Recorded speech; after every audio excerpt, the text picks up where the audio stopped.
Grand Rising, and hello, beautiful souls. It is Kathleen, and we're back for our Day 4 House 4 domain video in our series of 12 days of understanding your natal chart. The 4th house, representing in astrology the home, inside and out, including our sense of belonging. It describes your early childhood influences and concerns the qualities of your home and family life.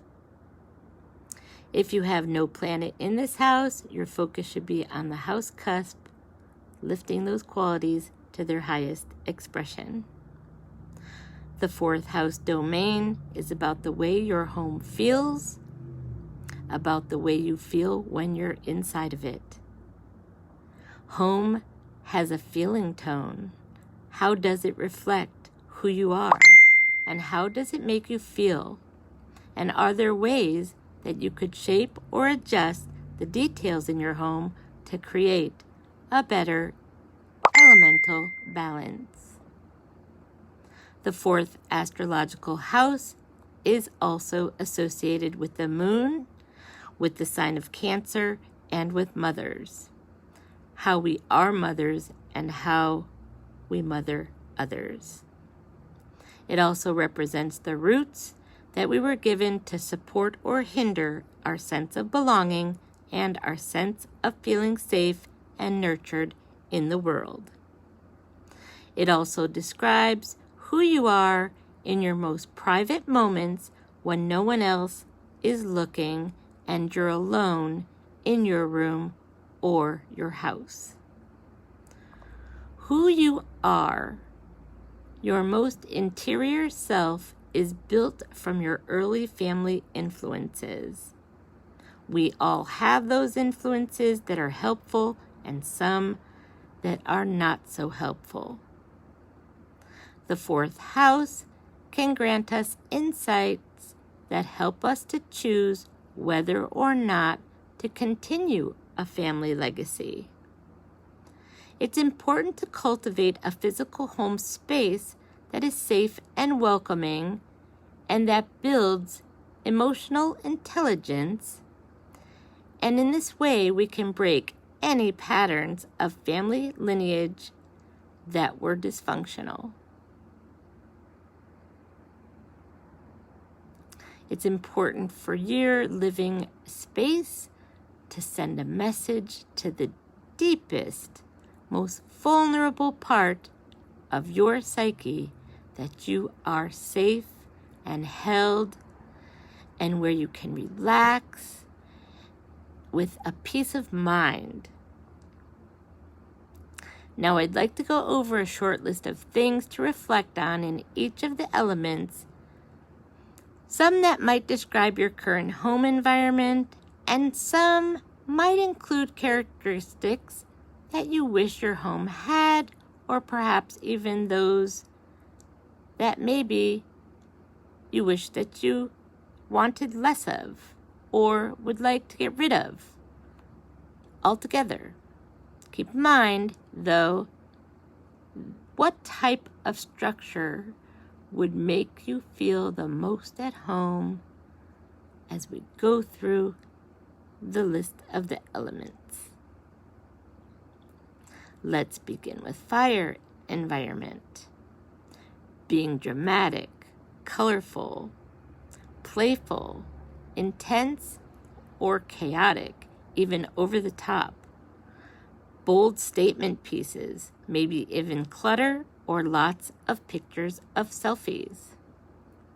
And in an earth environment, there could be things made of water, clay, lots of earth tones, textured rugs, a rugged or natural setting, solid, construction, cozy, dusty, could even be dark, durable, or comfortable.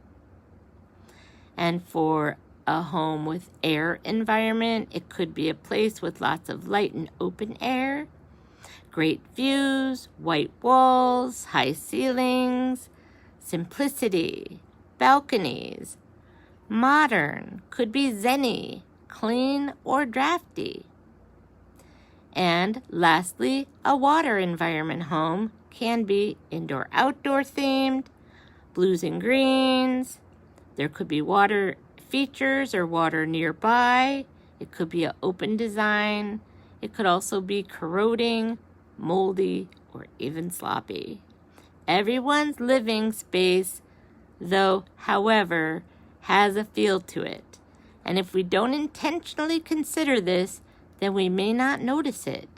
But others who also spend time in that space will definitely feel it. So it's important to have an environment that is welcoming, and the more conscious when we can become of the feelings we want to cultivate in our space, the more effective it will be at creating the emotional environment that we want. So let's make an assessment of the feeling of your home. What kind of feeling state would you want yourself or others to experience in your living space? Let's see if we can't discover together if there are any noticeable shadow feelings that exist in your home.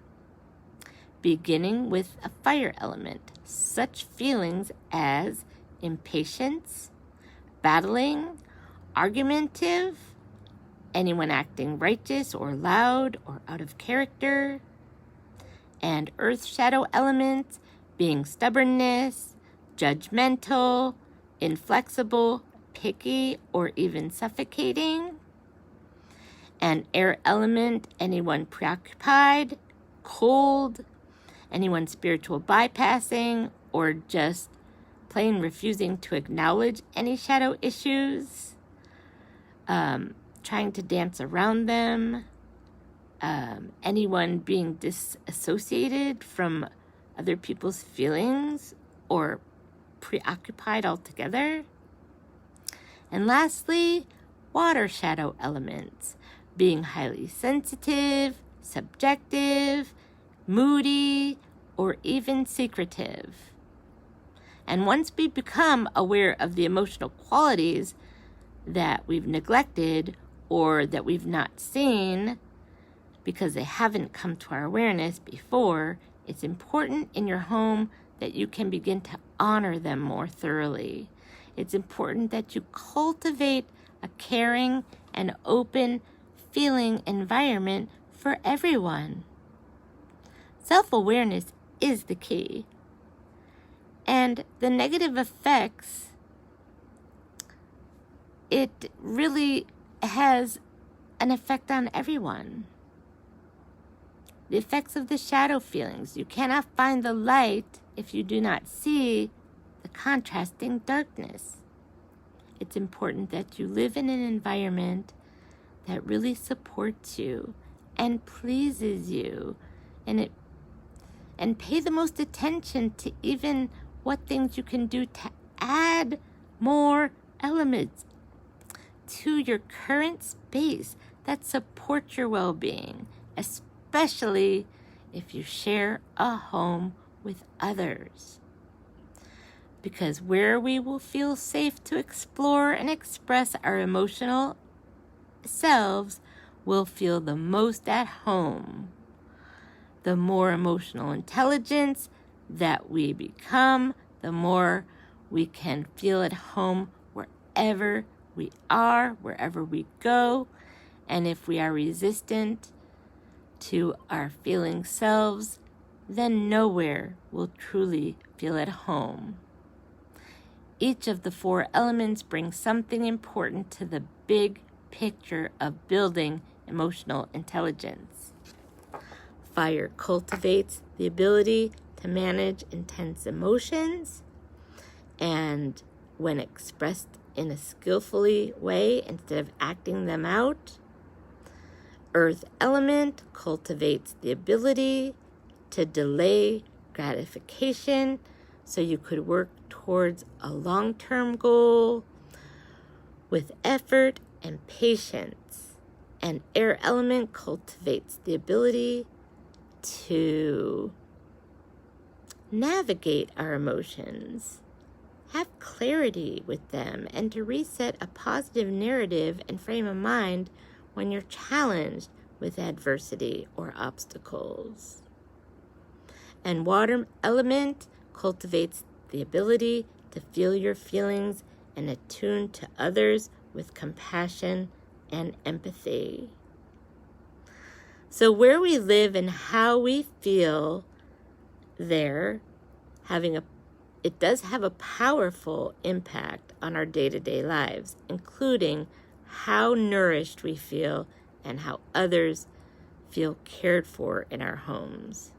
And it's only in this way that we can live into our highest, best expressions of ourselves by balancing these elements in both the look and feel of the homes that we create. And that's it for today's video. Thank you so much for watching. Please join us again for our Day 5, 5th House Domain. I'll see everybody again soon. Namaste.